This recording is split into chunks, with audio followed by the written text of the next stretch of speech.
Minnesota Vikings have been around since 1961.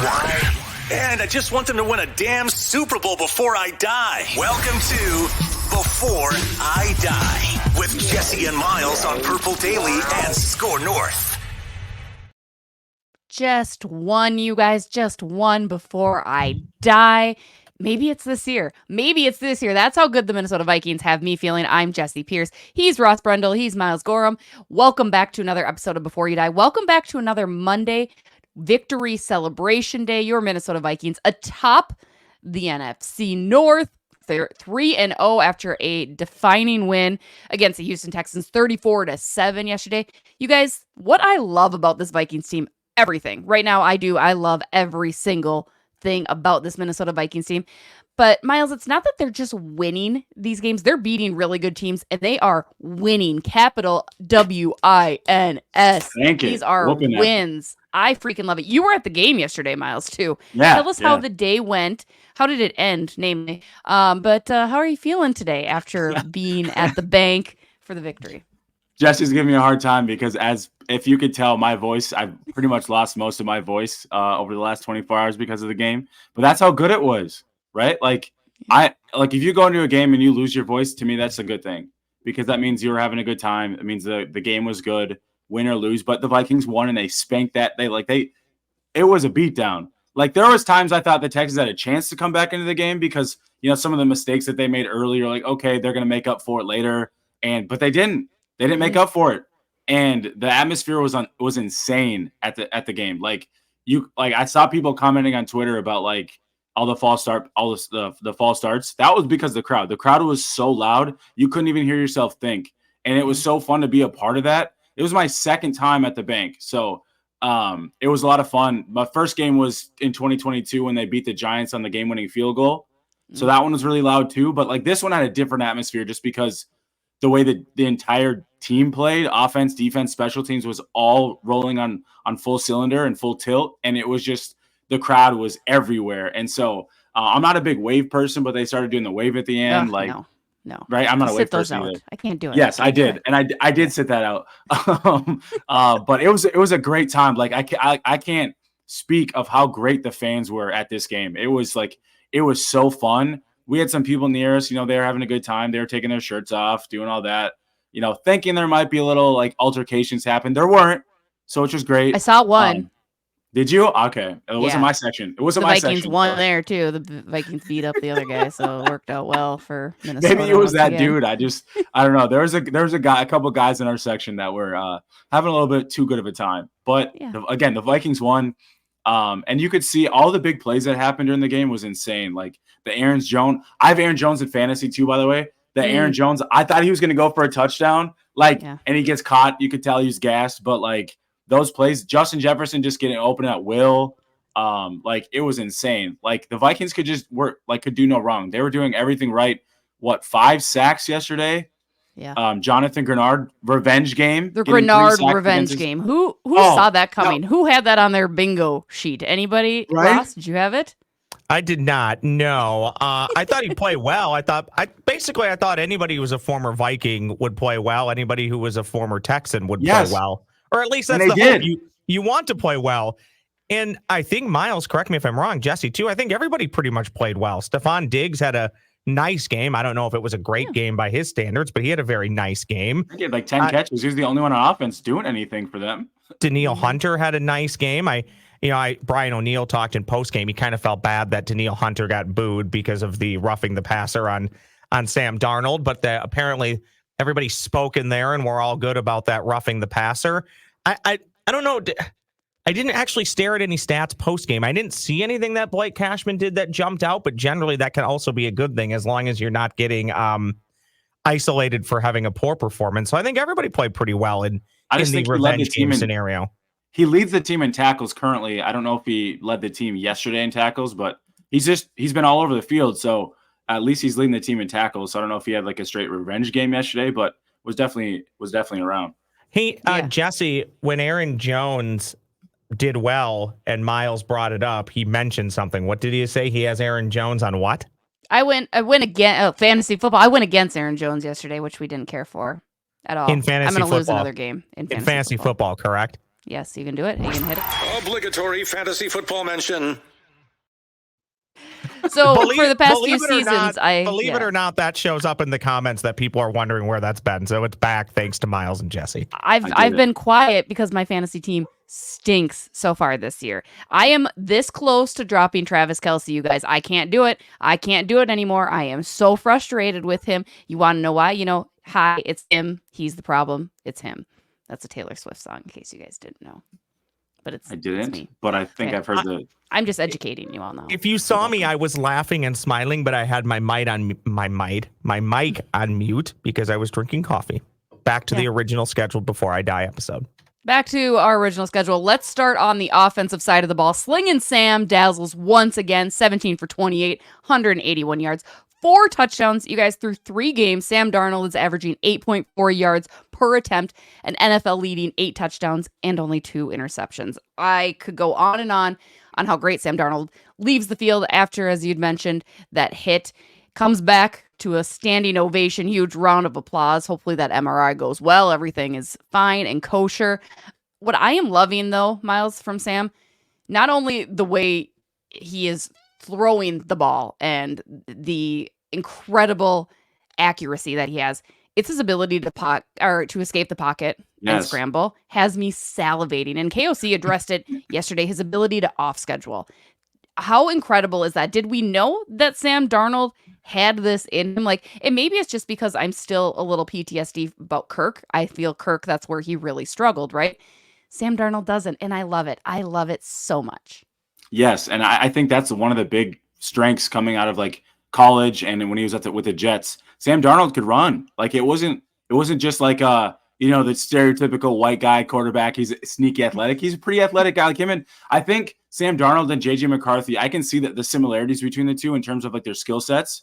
And I think that's what brought both of them in for KOC to really like both those guys. They both have plus arms, but they also have that athleticism and that quote unquote sneaky speed. And so, it was great yesterday. And I think the one thing that I don't like to do the comparisons to Kirk, blah, blah, blah. But the one that is the biggest difference between Darnold and Kirk. Darnold might not have the pinpoint accuracy that Kirk has, but he's got this escapability and maneuverability to get out of the pocket and make things happen with his legs that Kirk didn't, especially Kirk now coming off that Achilles. Yeah. It just probably wouldn't be the same type of offense, with Kirk Cousins as what we're seeing with Darnold just because of that. And I think that's a huge part of it. And to watch Darnold be able to do that is just it's a breath of fresh air. It was really nice to see. Oh, on that the first touchdown to JJ. I gotta stop calling him JJ. Jets. I gotta get that. That's always gonna be. That is gonna be a problem. That is gonna be a problem that I don't think we thought about before the draft. We should have talked about this with guys, sure. Right? We should have been hey, Kwesi, let's figure this out. Right. Well, and it's not as much of a problem because JJ McCarthy's out for the year. But when he becomes the starting quarterback, it's going to become a major problem for me. But for now, Jets, when that first touchdown against to Jets, his ability, I thought he was going to get sacked, and he rolls out and he escapes, and he was so patient with it. And instead of just rushing the throw, rushing the situation, or just tucking and running and probably getting smashed by the defender there, he rolls out and outruns the defender and throws the ball to JJ for the Jets for the touchdown. And so it's just fun seeing those things. Now there were a couple boneheaded things he tried to underhand pitch it in the red zone. Right. So was it Aaron Jones? He had he completed one of them, and then one of them would have been it was an incomplete pass, but you're fumble, incomplete pass. Dude, those things got to go away. We get one a game, at least one a game. And it's those need to just go away, but you'll take all the rest of the good because the rest of the good has been very high upside football. And it just goes to show how good of an offensive coordinator and offensive mind that Kevin O'Connell is. And good for Sam Darnold. Because again, like you said, when he went down and got hurt, the fans were just chomping at the bit. We were up. So we knew the game was probably over, but it's still we need our quarterback. We want our quarterback in the game, and Sam Darnold's that guy. And when he came back out and the fans went nuts, oh my God, that felt surreal. It was awesome. So again, like you said, hopefully everything's good coming out of an MRI today. I don't need a 2017 comparison where, you lose Sam Bradford. I don't need none of that. You don't need it. Nick Mullins is not Case Keenum. Maybe he is, I guess. But No. We don't need it. We don't want him to prove it. We don't want him to prove that. So great game. Great game. JJ said it best. Sam Darnold is good at football. Yeah. JJ McCarthy, to clarify, McCarthy. said it best. I know. We gotta figure that out. Yeah. That's what I love here, kids, is I don't know why I called you kids. That's one of my things that I do for fun. So I'm just gonna call you kids again. That's what I love here the most about this is one, we talked about this early on in the year that the Sam Darnold story is easy to cheer for just because of all he's been through football wise. I don't want to say that he's had a rough life. Maybe he has, I don't know, but he's made millions of dollars, right? But the football player, Sam Darnold, you want to cheer for, and it's nice to see his teammates rally around him. It's nice to see JJ McCarthy even tweet that out, knowing that at some point he is more than likely 99.9% sure going to take Sam Darnold's job. But it's nice to know that there is a love and a camaraderie there amongst those two, but also this team. And I look at yesterday, guys, the 17 for 28 to me and 181 yards. It is kind of interesting that for Sam Darnold, and I use that word too, dazzles, we can use that word. I don't necessarily know if the numbers are dazzling, but to a degree, the performance is, because you look at what you talked about, Myles, that first touchdown pass, then the one late to really put the game away to Johnny Munn. That pass that's an incredibly difficult pass to make, and also a difficult catch to make when it's coming at you 180 miles an hour from 5 yards away. But that's the impressive stuff to me. And the no interceptions. I know there were a couple of plays that were maybe in question. I think outside of about 5 quarterbacks in the NFL, those are going to happen to everybody each and every week. If you can get away with them, though, helps make the result a little bit better. Yesterday, I don't know, again, it's a week-by-week sport, but I don't know as a Vikings fan how you can't just be absolutely thrilled today with the 3-0 start. It's fun football too, and you're seeing great performances from different guys. I know, obviously, we know what Jets is able to do, and you know he's your number one receiver. I'm proud of Jaylen Naylor for stepping up and taking advantage of Addison's absence, right? I mean, Naylor, great performance yesterday, and he was a great guy to target because they knew what Jets could do, so they were covering him.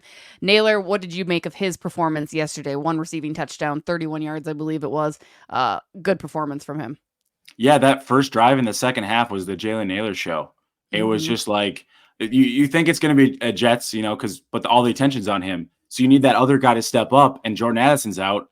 TJ Hawkinson's out. So we need Jaylen Naylor to step up. We've heard all the hype about Jaylen Naylor, all the stuff, but he can't stay healthy. He's healthy now, and you can tell that impact he's got. He's a good football player, and I think yesterday really proved it. And that drive, like I said, was the Jaylen Naylor drive where he converted on third down. He got the big touchdown to kind of extend the lead. And so it was really nice to watch him really kind of come into his own in this offense. And whatever happens when Jordan Addison comes back, there's a role for Jaylen Naylor on this offense. And I think he's proving that week in and week out. So it's really nice to see that his ability to like get open, because he's going to see a lot more one-on-one coverage. Right. And like that guy's got to be able to get open consistently. And I think Naylor's shown that he can be that guy. We didn't see a lot of like major chunk plays yesterday, but we saw a lot of converting on third downs and just extending drives. And that's obviously what led to touchdowns. And that's how you score points, is you just extend drives. It's not all about the big chunk plays all the time, but you move the ball down the field. The run game was there. Like you said about Jaylen Naylor, Jets was getting open. So it was just nice to see like all complimentary football. The run game was strong, especially in the second half. And then obviously the pass game was consistent, just extending drives. And we cannot talk about yesterday's victory. We cannot talk about the success of this Vikings team without talking about the defense. I tweeted out yesterday, I'm in a very serious and committed relationship with this defense and B-Flow. I love what he has done with the defense. It is the real deal. I know we've been very hesitant to be like, yes, okay, it is the real deal. The way that they confused CJ Stroud yesterday, they made it hard for the Texans to generate any type of run game. They couldn't find their pass game. They shut out the Texans in the first half. Also, shout out to Underdog. I placed a higher under bet. That was very risky. I went with CJ Stroud getting an interception, and right off the bat, there we go, baby. Let's go. Giddy up. We love that for us. I still didn't win. Drinks on Jessi. I didn't win. Neighbors screwed me over, so that's fine. Whatever. I forgive him. I don't. I'm mad at him. But no, the defense, huge. Do you think it's got to be all pieces working together? We talked about it every week, I think. I'm going to put the defense as number one, as the number one reason that Minnesota is where they are, is why they are 3-0. Would you guys agree? Let's start with Myles and then Ross. Love to hear your input. 100%. It's the defense. How strong I think Stephon Gilmore said it yesterday post game. The communication that they have with each other is so on point, especially guys like him coming in late to the training camp and things like that. Shaq Griffin was off and on hurt. Like those guys were making plays yesterday, and they're new to the team. All the new impact like defenders they brought in are all making impacts. And that in itself, in a complex defense like Brian Flores, is like it's unfounded to be able to see how strong they're playing this early in the season because of that. You would think there'd be some communication issues here and there, because it's so early.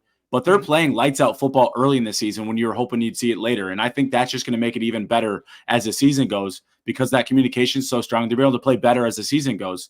Now, we'll see if they can continue to trick offenses the same way because you can only do so many. You can only have so much of a variety as the season goes. But I think what they're doing is so fantastic. And it's just like all complimentary. Like they're not using heavy packages on I think that's the big part, like being good against the run. They're not using heavy packages to stop the run. Josh Metellus is playing a lot of snaps. They're not playing, a lot of like 2-3 linebackers. They're playing one linebacker with Metellus in the game, like light boxes. And so like those things, like they're just playing really strong complementary football and then attacking in different ways. And I think we talked about this before the season started was like the one thing we needed to see from this defense is can they generate pressure without always having to blitz? And they can. And that in itself is a major, major part of this defense being successful because Grenard's three sacks yesterday, 2 of them came because of his quick pressures. When your ability to be able to get in the backfield quickly, that helps the defense immensely. And so whether Stroud was able to escape some of it or not, the ability to like help the rest of the defense because you're able to create pressure so quickly, it just goes a long way. And so long story short, it's so fun to just watch all the variety and things that they're able to do in the communication. So great defensive football. I'll make my answer quick because Myles summed it up very well. Taking nothing away from Kevin O'Connell and Sam Darnold, they have coexisted very well so far to start the season.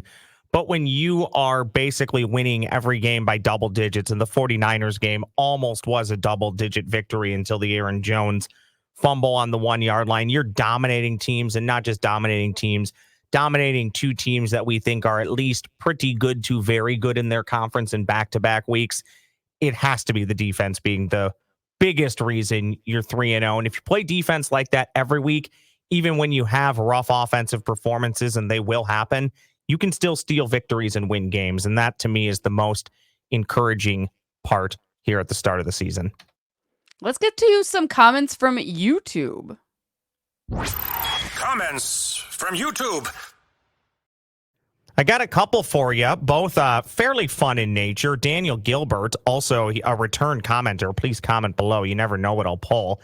He says, this team can easily win 13 games. Nobody in the NFC scares me. Jessi and Myles, I think I'll start with you, Myles. Who do you think currently are the 3 best teams in the NFC? And yes, that can include the Vikings. The Vikings are definitely one of the top 3 teams. They've proven that they can beat anybody, and they've beaten 2 strong teams back to back in the Texans and 49ers. I don't know if I'd put Vikings 1. They're probably close. I think if they're not 1, they're 2 in that case right now. So Vikings. Oh, that's tough. The Seahawks are 3-0. It's hard to not give them credit for what they've been able to do. And then I would probably say either I don't like to say it, the Packers or the Lions are probably the other ones. Like our division, we probably do have the best division in the conference right now. I think that's just are in the NFC. Like we probably have the best division. The Bears are the only ones lagging behind, but that's their problem, not ours.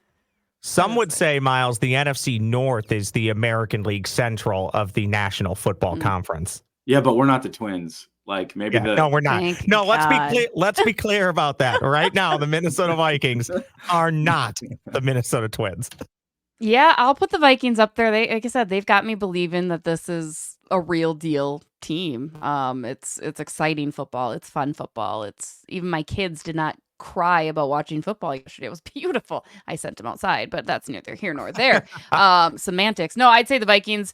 I always have a tough time pushing against the Eagles too, right? Like they are what they are. You know that they're coming. But I'd say the Lions too, mostly because I have Amon-Ra on my fantasy team who does flip for me each and every week, right? It's great. Same. You have Amon-Ra as well as who did we just talk about? Oh my gosh. Aaron Jones? Yes. You have both? So humble brag, I'm going for the 3-peat, and it's knock on wood, my big money dynasty league. I have CeeDee Lamb, Amon-Ra St. Brown, Josh Allen, Who are you? Stephon Do Diggs, people are Stephon these people Diggs. that don't know football in your league? Like who do they have? No, it's a good league. I've just been able to. I drafted well to start the league, and then I just made some good moves. Obligatory fantasy football mention. Now we're getting into the nitty gritty. We're making up for lost time. How about one more quick one for you two? And I know Myles has to run, so we'll make it very quick. From Craig Whitman, 5064. Just wait till we are full strength. 3 deep again? That got me thinking, yes, I did have the 3 deep poster. Myles, we'll start with you. Actually, Jessi, we'll start with you. We'll end with Myles, and then he can leave us. Favorite sports-themed or band-related poster you ever had hanging on your wall? Oof. Or maybe currently still do? Still do. Actually, no, you know what? I was a big WNBA Houston Comets fan back in the day. So I had Swoops, baby. Cheryl Swoops all day, every day, and Cynthia Cooper. Like I was obsessed. So I had a lot of those posters. So they were probably my faves. Otherwise, Gopher hockey. I was a big Gopher hockey kid too, growing up because the Wild weren't a thing for most of my youth. So yeah, 3D. But I hate, it's funny because I have a 3 deep T-shirt from a couple years ago too that I was like, oh, this is it. We're gonna do this. I don't like comparing it to that because you can't compare it to that 3 deep, right? Like that is unheard of, personally, if you ask me. Blasphemy. No, Myles, what do you got? Well, the poster behind me, so 96. My dad gave me that one. That was sitting at his house in the basement. I had a 3 deep one. It's gone. So definitely that was probably my favorite one, I think. But like Chris Carter, I had a Chris Carter poster too. Like he was my favorite player growing up. That was like the reason I like really got into football as a kid. And then obviously 98 really went crazy there. But I would say, yeah, that 3 deep poster I had is definitely the top one. Mm-hmm. I'm not ashamed to admit my 3 deep poster came down within 10 minutes of the Vikings falling to the Falcons in the NFC Championship game. Never to be seen again. That's fair. I don't know if I would have taken it down completely, but I will say the one thing we got to stop doing is trying to compare our 3, like the 3 deep. You had two of the greatest wide receivers of all time. Are you saying Jaylen Naylor isn't? Well, Jake, I just think it's underrating how good Jake Reed actually was too. And I think as your third receiver. So like, I just don't think we've come close to that since. And that's okay. We've had really, really good, strong 2 receivers, but like, you're never going to replicate that 3 deep and you're never going to replicate that duo just because of how, like literally when Chris Carter retired, he's the 2nd greatest receiver of all time. I'll fight anybody if they want to come at me for that. But he was at the time. I'm not saying he is now. At the time, he was the 2nd greatest receiver of all time when he retired. And then obviously you have Randy a Jerry Moss Rice poster hanging up in your background. You know, I'm here. Well, like, come on. Yeah, Jerry Rice is number 1 when he retired. I know. I think Chris Carter was number 1, but that's Hey, you and me, we can go there. I'm good with that. Chris Carter's my guy. All he does though, catch touchdowns. Greatest hands of all time. Jessi, as Myles departs us, can I tell you about a couple things? Yeah. All right, Myles, you got to run, correct? I do. Yeah. We'll miss you. Thanks for. We'll see you on Monday. Fun I mean, day after that comment, I won't miss win. you. Thank you. Goodbye. Get out of here. Wow. I'll catch up next week. Hey, we still got to do our happy hour, by the way. I know that's on true. Me. You know, just like PJ after a Gophers loss, the happy hour is all on me. Oof. I haven't been scheduling it. I need to be a better happy hour scheduler. It's on me. It's on you. We'll get to it, Myles. All right. Let's see you guys later. later. Soon. Jessi, how about Nicolay Law? Quick shout out to Nicolay Law for being the exclusive personal injury law firm of Purple Daily. You might want to write that down, Jessi, because you may or may not be heading to football tryouts soon. You may want to just keep a good personal injury law firm in your contacts. That's Nicolay Law. They know that when you or a loved one, perhaps Jessi, gets injured, ordinary life can come to a stop. Things get complicated. That's where the folks at Nicolay Law come in. They're normal, everyday folks, the ones you see at the gas station, walking the dog in the neighborhood, at your local watering hole. Normal, everyday folks who are here to make sure you get the compensation you deserve after an accident. So if you've been injured, get Minnesota's local award-winning injury lawyers. Get Nicolay. Start your path to winning at nicolaylaw.com. That's nicolaylaw.com. Or give them a call at 855 Nicolay. When you're on the .coms, Jessi, to use that late 90s terminology, you can also go to 1500ESPN.com, or AM 1500, and you can hear St. Thomas Athletics. No Tommy's football this weekend after a rough loss over the weekend to Lindenwood. They're off this week, but they return Saturday, October 5th when they host Stetson at 1 p.m., pregame at 12:30. All St. Thomas schedules are at TommySports.com. That's TommySports.com, including that hockey schedule. You can also hear them for the first time in this season on Sunday, October 6th, when they take on St. Cloud on 1500 ESPN. Jessi, I don't want to divert too much, but it's college hockey season. Let's go. Let's go. It's hockey season in general, baby. In general, yeah. Giddy up. We are here. We are back. We are ready. Preseason kicked off last week, and the Wild's first preseason home game will be this Friday and Sunday as well. And Jessi, you spit a lot of hot hockey takes on a couple different pods, your own, and you joined another one. Why don't you tell us about those really quickly? Bar Down Beauties, baby. New episodes released each and every Tuesday. We will be doing live shows from Tom Reed's this season. Super stoked about that. I know. We're moving on up in the world. And that's a lot of thanks to Judd's Hockey Show, which I also frequent on each and every Tuesdays now. We have now moved to accommodate football scheduling. But yeah, hockey and football. How can you not love it? And actually, did you hear the Wild reference during yesterday's Vikings broadcast when there was a hip check thrown, and I forget who it was, said the Minnesota Wild fans might have liked that, but as a football fan, we do not. That was our guy, Ian Eagle. Yes, there we go. Yep. One of the greatest names in broadcasting, Ian Eagle. Count me down for a visit, Jessi, to Tom Reed's at some point this year. Also, count me down right now for this. Time now for the Before I Die crew to give us their Before I Dies. Your segue game has just really...